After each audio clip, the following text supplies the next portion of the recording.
Lucky 7 started after I was diagnosed with an extremely rare neurological disease in 2012. It stems from the fact that I'm the 7th diagnosed case of chronic microglial encephalomyelitis. Basically, we discovered that my immune system went into overdrive and started to attack my brain and spinal cord.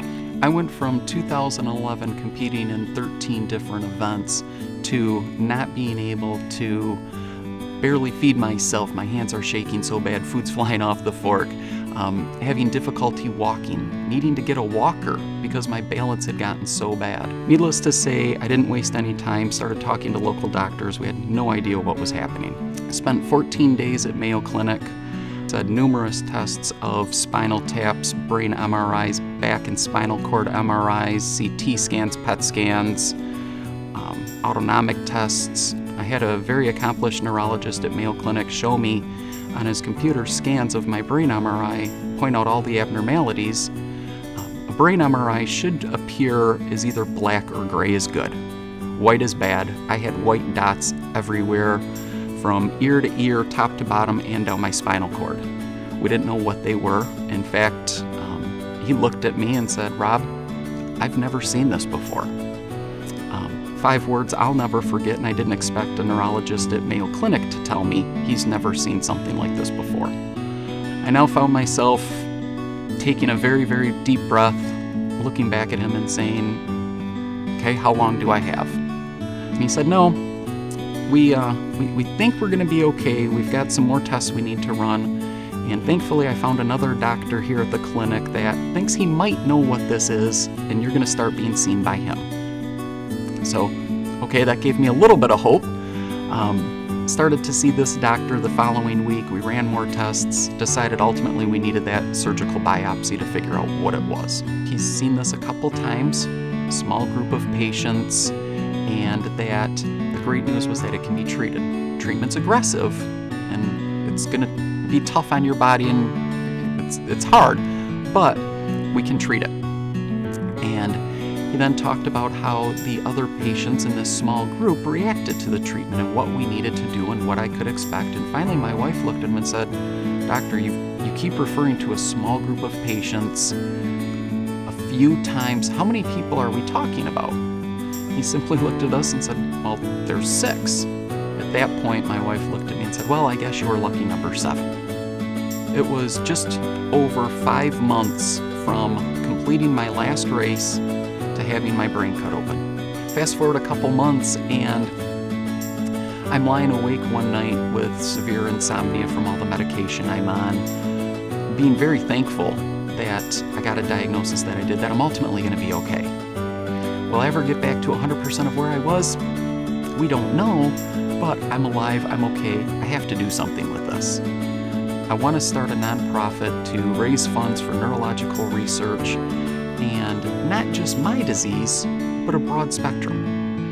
It's looking at the millions of people impacted with MS, Parkinson's, Alzheimer's, ALS, autism.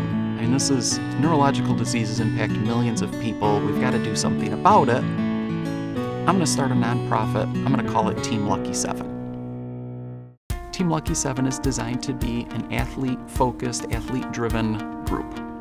So an athlete comes to me and we discuss the nonprofit, what's happening, and I have a cousin with MS. I'd like to raise money for MS. I'm going to race the Grand Rapids Triathlon. Perfect. So she signs up with Team Lucky 7, pledges to raise a set dollar amount of funds, and in return receives a custom race suit to wear, training advice, training support to get her to her goal. Along the way, those funds then are sent directly to a hospital doing research in MS for her. So it's really a broad spectrum of, you have hundreds, thousands of athletes all racing different events across the country, and ultimately though those funds being pooled, all of the MS funds going to Hospital A. All the Alzheimer's may have some different research at Hospital B. But again, trying to get it to the hospitals and universities that are doing that cutting edge research to see how can we solve these problems. The triathlon in Boyne City is sponsored by Team Lucky 7 Incorporated. All the funds raised flows back into Team Lucky 7. The funds from last year's triathlon were sent for MS research. This year, for the upcoming race, we'll poll the athletes and decide, what hospital, what disease to go to from there.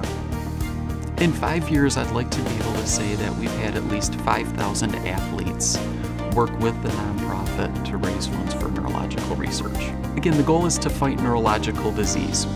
So as you can see on our logo, it's kind of a blending of a number 7 into a brain, because I personally was diagnosed with one of the rarest neurological diseases on the planet. I'm the 7th diagnosed case of the disease I have that I'll live with the rest of my life. So that's where the name is a little personal to me. There are millions of people in this country suffering from some type of neurological autoimmune disease. We all work together. We've got to find a way to beat these things. The way to do that, come to teamlucky7.org and I'll get you more information.